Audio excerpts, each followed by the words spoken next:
So for this sequence, we'll be sitting in our staff pose or dandasana. For some folks, it feels good to sit on a towel or a folded up blanket to keep your hips a little bit higher. So if you'd like that, make sure you use your props. Right leg is going to hang out in space, and we'll start on our left side. Your back can be comfortably relaxed. You don't have to be super straight and uncomfortably erect. So grab onto your left shin, hugging your knee in towards your body. And grab onto the back of the left thigh, and that will give you some space to bend and straighten the left knee. Gently starting to work into your knee joint to begin just waking up that joint.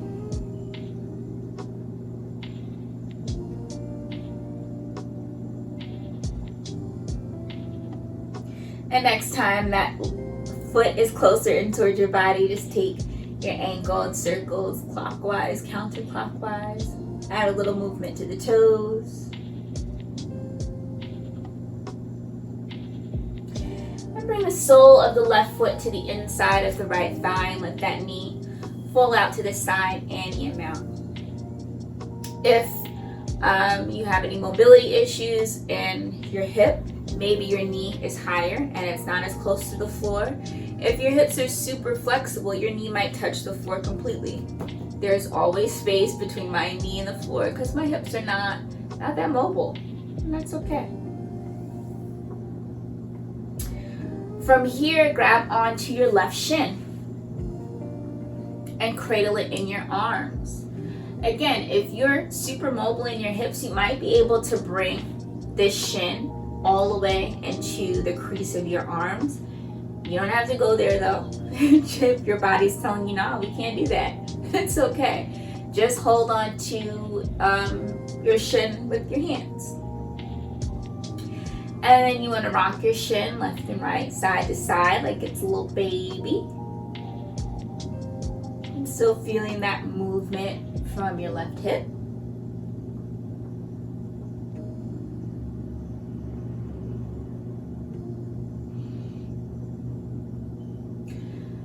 And then finding stillness back at center, take your right hand and interlace your fingers in between your toes. I think this is called a yogi high five. Press the base of your palm into the sole of your foot and really feel the flesh of your palm and your foot meet. You might even create like a little pumping motion to stretch out the sole of your foot and your toes. And then using your hand, you're going to take your ankle in circles clockwise and counterclockwise. These are called ankle cranks.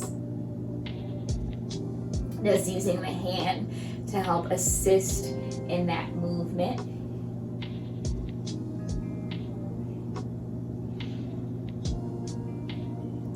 And releasing the intertwine on the fingers, take both hands to your foot, to the sole of your foot.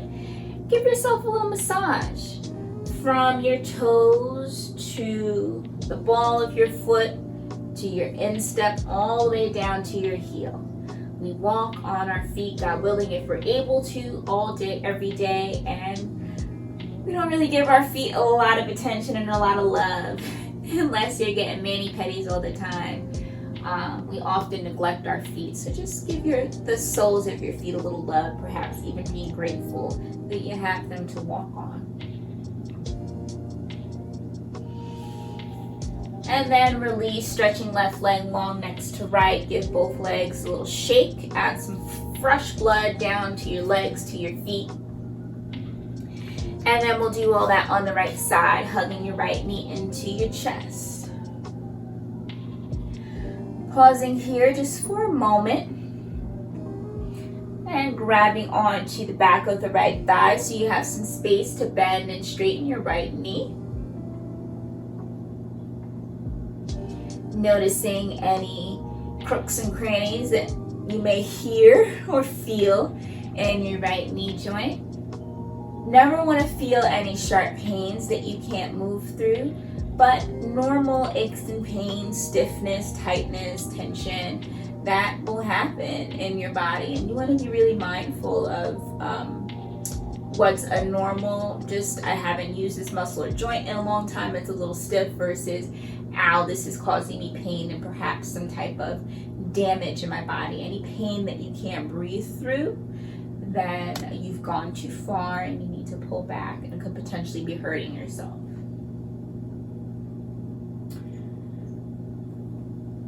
Go ahead and place the sole of the right foot on the inside of the left leg as you let right knee fall out to the side.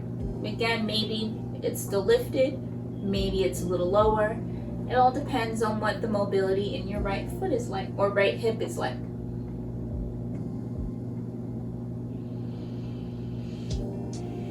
And go ahead and grab onto your right shin, either with your palms or resting it all the way in the crease of your arms, your elbows. And however you're holding that shin, go ahead and rock it left and right, side to side. Give a little baby rock.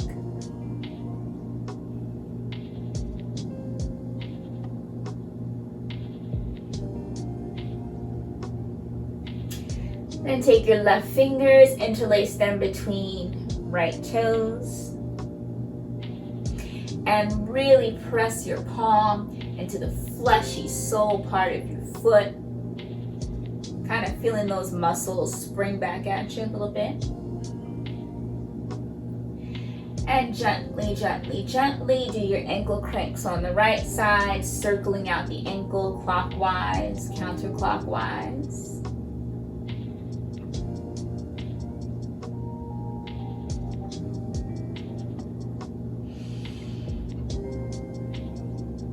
Releasing the interlace of your fingers, both hands on the sole of the right foot. Give yourself a little massage from your feet, from your toes to the sole of your foot, to your instep, down to your heel. Give that foot some love. Love, appreciation, gratitude. Even through the pain, be grateful that your toes haven't fallen off. And if they have fallen off, sorry, I apologize. I don't know, I'm gonna cut that part out. Not making fun of anyone that's missing any limbs at all.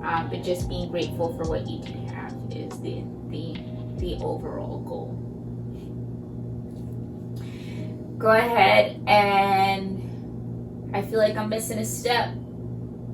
No, straighten right leg long, release. Go ahead and give both legs a little shake, bouncing them up and down, fresh blood flowing down your legs. And bend both knees, bringing the soles of both feet together in a butterfly pose. So your feet can be closer to your groin or further away, however feels best for your hips, your knees, and your feet. I like mine a little bit closer. And taking both hands on the outside of your feet. Lifting your chest proud and forward, back is nice and straight for this, just so you can get a deeper stretch on the inner thigh muscles. And then fold forward, lean forward any amount. So depending on the flexibility you have in your hips, you might be able to bring your forearms completely flat to the mat in front of your legs. Or maybe you might just lean forward a little bit and it's not a huge movement. This is about as far as my hips will take me for today, and that's okay. But please, if you have it in you, go a little bit deeper and you'll feel a deeper stretch in your hips.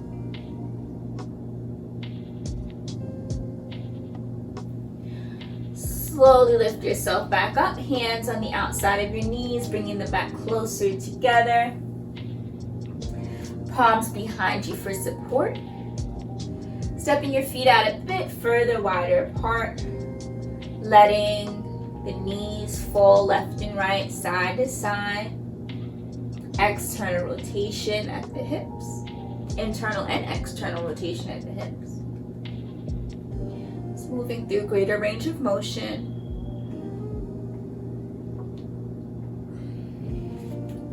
And when you're ready, coming back to stillness. That is the end of our practice for today. Thank you so much.